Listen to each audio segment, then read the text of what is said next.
Visų pirma, kas yra apsauga? Kalbant apie tai, kaip žinote, mintis, žodis, veiksmai, viskas yra energija. Kiekviena mintis yra energija. Žodis yra materializuota energija. Ir šią energiją apdoroja jūsų kūnas. Ir nesvarbu, ar ši energija paleista yra iš jūsų lūpų ar iš kitų lūpų, atėjusi į jūsų lauką, jūs perdodate arba perleidžiate žodžio energiją per savo kūną. Perleidžiate šias vibracijas. Tai priklauso nuo žodžio, nuo minčių, kokios tos vibracijos yra. Taigi jūs tas vibracijas perleidžiate. Ir per žodžio suvokimą, tai ką jūs suvokėte, tai ką jūs suprantate, jūsų laukas yra suaktyvinamas dabartinėme momente. Ir tai daro dažniausiai neigiamą įtaką jūsų sveikatai, ateičiai, likimui. Todėl yra jūsų užduotis nepaleisti ir nepriimti energijos iš žodžių, veiksmų, minčių, kurie žemina jūsų parametrus. Tai yra veda į destruktyvias emocijas, destruktyvias mintis. Nes jūs fiziškai suvokite, ką sakote ar girdite savo ar kitų žmonių, ar būnant informacinėme lauke. Ir būtent informacinėme lauke mes galime prisigauti daug negatyvo, kas gali įtakoti mūsų sveikatą ir mūsų ateitį. Dabar kalbant apie vaikus, jų laukas viską priimantis, jas prisigaudo iš interneto, iš planšečių, iš telefonų, įvairios informacijos, tiek destruktyvios, tiek nedestruktyvios, konstruktyvios. Ir būtent vaikai labai jautriai reaguoja į viską. Ir kaip dabar galime mes juos apsaugoti? Tai pirmiausia gali būti fizinė apsauga, kurią aš naudoju ir dauguma mano klientų naudoja. Tai yra raudonasis siūlas, kuomet daromas ritualas. Tai šiuo atveju reikia susisiekti jau su manim. Dabar atskirai, jeigu neturit šio raudonojo siūlo, galima daryti apsaugą tankio plano, dėtis kupolą, kokoną vaiko energetinėme lauke. Tai yra, galima apsakyti dabar šią schemą, kaip tai turėtų būti. Tai pirmiausia, motina įeina į harmonizacijos būklę, nusiramina, ramioj padėty, harmoningoj padėty, atskleidžia savo širdį, atveria ją, pajaučia besąlyginę meilę vaikui,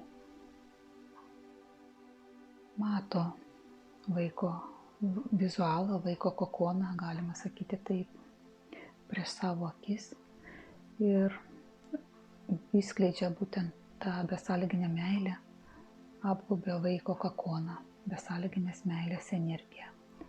3 kartus pagal laikrodžio rodyklę apveskite ją.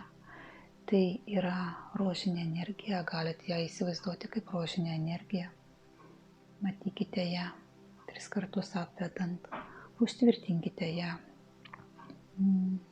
Begalybės ženklų, nes begalybės ženklas, žinote, ką tai reiškia. Užtvirtiname šią energiją. Toliau formuojam vaiko kokoną iš dieviškosios šviesos, auksinės šviesos. Auksinė šviesa apgaubiame taipogi 3 kartus vaiko kokoną. Sudarome tvirtas sieneles, matome vizualą, kaip tai yra. Viduje yra rožinė energija, besąlyginės meilės energija. Iš išorės yra dieviškoji energija auksinės spalvos. Storom sienelėmis matome tai ir žinome, kad vaikas bus saugus su šiuo kokonu, kad tikime tuo, kad vaikas yra saugus. Pasakome žodžius. Uždedu šį koponą apsaugai, angelai man pagalbininkai, tebūnie taip. Tačiau dienos pabaigoje šį kuponą jį reikia nuimti. Nuimame kaip dabar. Tai po dušu, po vandeniu, vaikas prausiasi, matom jį, kad vaiką apgaubia auksinis lietus, kaip nuplaunamas kuponas.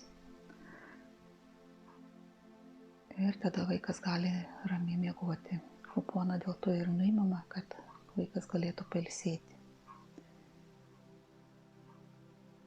Toliau dar grįžtu prie raudonojo siūlo fizinės apsaugos. Tai motina lygiai taip pat iki 12 metų gali dėtis pati fizinę apsaugą, nes kadangi motinos energolaukas yra tampriai surištas su vaiko energolauku iki 12 metų, tai yra, ką motina jaučia, tą jaučia ir vaikas.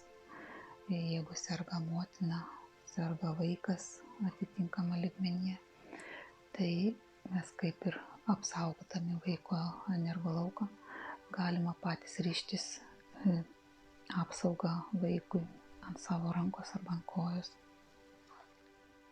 12 metų, kai vaikai sukanka daugiau yra negu 12 metų, tai jau tada jisai pats turi dėtis apsaugą, nes mūsų laukas jau mažai įtakoja. Taip patgi noriu pasakyti apie kupolą dar porą žodžių, kad kupolai mes galime dėtis lygiai tiek pat ir savo, lygiai tiek pat ir savo artimam žmogui.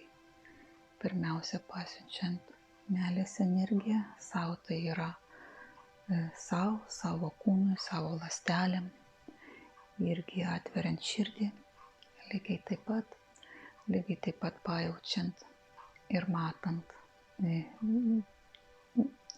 kūrėjo šviesos, auksinę šviesą, matant šį kupolą, užtvirtinam jį 3 sluoksnių, matom storą sienelę. Ir lygiai taip pat galime tą patį kupolą uždėti ir savo artimam žmogui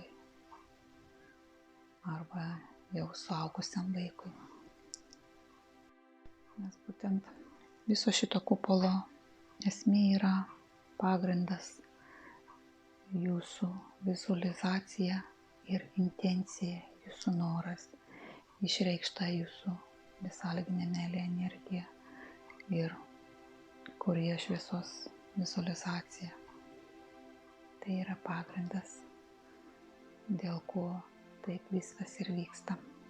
Taip kaip matote, taip viskas ir vyksta.